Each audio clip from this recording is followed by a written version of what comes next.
Hi guys! Hello, hello! Welcome back to our vlog. And today po ay mag-ano naman tayo. Tonight pala si Gabina. So mag-ano tayo. Prepare tayo para bukas because tomorrow is Monday and meron ng pasok at yung mga staff at mga students. So magluluto na naman tayo para bukas. First is meron tayong talong.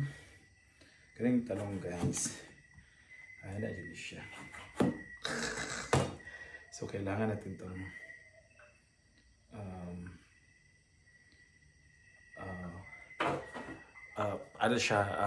patok to kasi marami talagang naghahanap pa ng talong.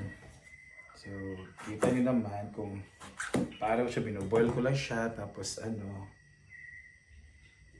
tsaka natin itiplahan na atong fried. So, we've been to kahapon sa farm. So, we're very okay na with Brenda and Jigjag and the rest of the social climbers. So, happy na kami lahat. Bumalik na yung dating friendship. So, ayun, nakaayos na. So, pero continue natin dito pagluluto kay basta pa nasugdan na nato. So, nasimulan na natin. So, talagang i-continue na natin.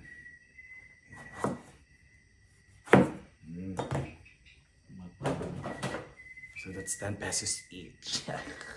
And meron tayong atsal. So dito naman, bumili tayo ng pansit, ng sari-sari.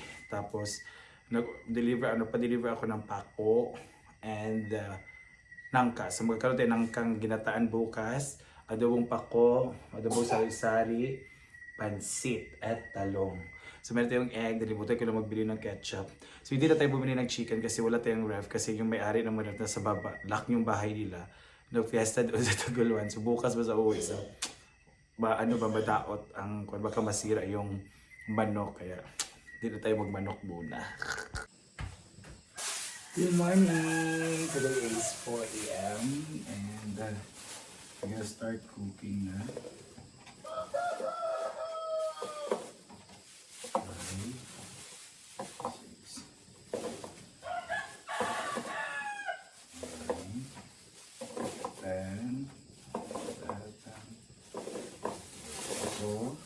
Over tayo ng egg na 12.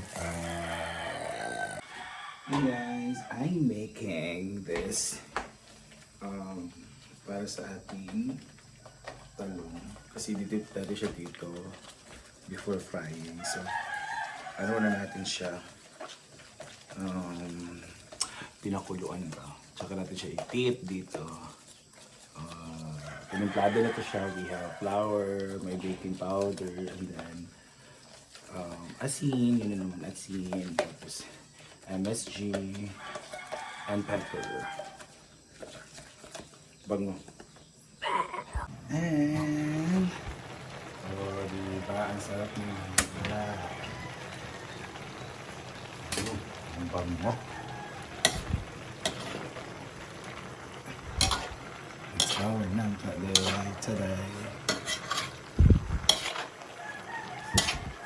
Minarito ko siya sa matanda namin na suki dito ni nanay ko. So this is 100. This is for 100 pesos. So, ang 100 is good for 6 pieces, 7. 7 na pinupos. Ganyan na siya guys. Let's halo na our kakanggata or the first pidang gata. So, yun lang iyan yung ganito. And halo-haloin. Hayaan yung pakulo kasi ito siya, luto na yan kasi pag deliver niyan na bukalan na ba or nakuluan na. Sa side naman yan ang ating talong. So luto na po yung talong. So tonight natin. Ang dinoy na pong talong kanina. So side na natin. Ang ganda o pagayat ko. This is 10 pesos guys, di ba? Pag kayo makakabili ng 10 pesos na masarap, malaki, malinamnam na. And yun ang tayo ng Baguio beans. So, bawang, sibuyas, at ano pa man ang ihalo. Pasensya kayo sa tulog ng ano ha. And the Baguio beans, guys.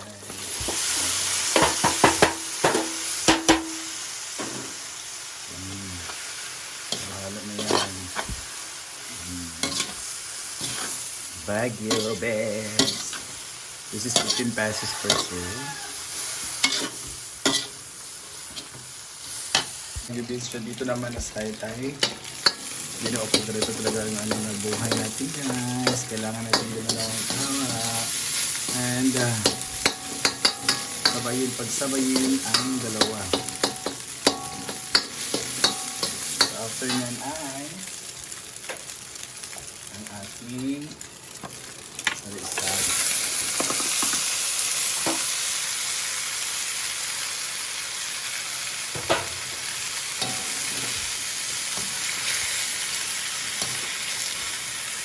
Masarap na sari-sari.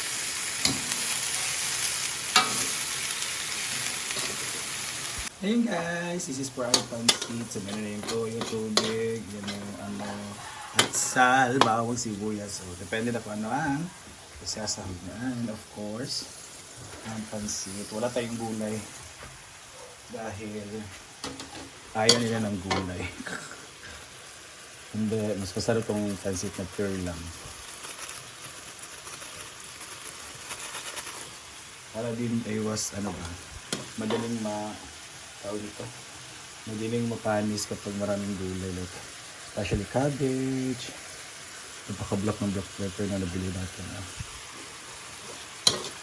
And, diba?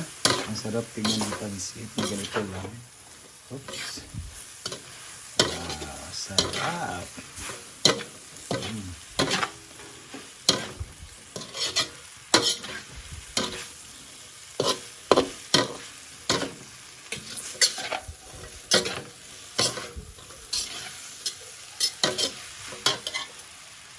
Done.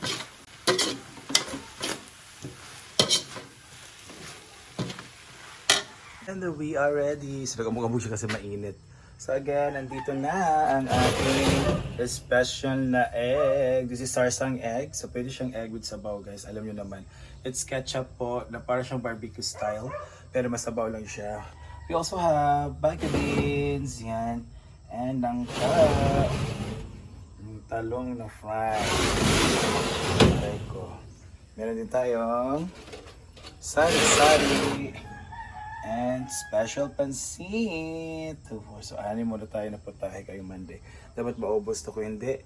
Pinakalagot na. So, we are ready. So, pwede take out. May kanin po tayo. Pwede take out. At pwede din tayo dine in. So, mag-dine in tayo. And may mga ano na dito, mga utensils. We also have toyo, may water station. Ayan. So, what are you waiting for?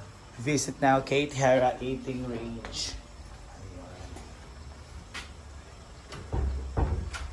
Hi! Happy New Year! New Year! Hi, bye! Oh, mga alas 3. Ayun guys, early tala tayo nagigising mga 4:30, ayun, or 4:45, and then after that, luko, kumbati din pagluto. And kaya nga, mga around ngayon mga 6 or 6:45, we are settled already. Baka kasi may gusto mag breakfast ng mga staff or mga student, bibili sila ng mga ulam for breakfast, at least meron na tayo naka-display. So that is until hapon. Para sa lahat naman nagtatanong bakit mura lang, of course, doon tayo sa yung affordable lang talaga kasi yun yung hinahanap ng mga tao. So we have, don't worry, meron tayo 10 pesos is talong lang naman 10, and the rest are 15 pesos per serve. Same as ating rice. So what are you waiting for? Visit now Kate Hera Eating Range dito sa USFP Claveria, likod po ng cafeteria. So this is the Vanguardia residence nearby to Manis residence. So yun na tayo. This will be our routine. So ngayon talagang pagpupunta tayo kasi marami nakaganapan sa plaza kasi malapit ng fiesta dito. So ang fiesta dito is ngayong February 11. So Our Lady of Lourdes or Birhen sa Lourdes. So nag-start na ang LGU or sa dansa ng mga ganap like merong LGU night, merong DepEd night, sa mga lahat-lahat ng mga night. So punta na tayo doon balita or anong mga kaganapan. After that, uwi din tayo. Diba? Para hindi tayo magiging bilares para sa pagluto. So again, thank you so much for always watching. Please keep supporting me guys. I really appreciate it. Thank you. And then, nag-end na po ito yung time natin. Nag-end na yung para sa range ba for the month of February. So ngayon, nag-start ngayon February 8 hanggang March 2 yung para sa March naman. So please keep supporting para makasahod pa tayo. Thank you guys and God bless. Happy Monday!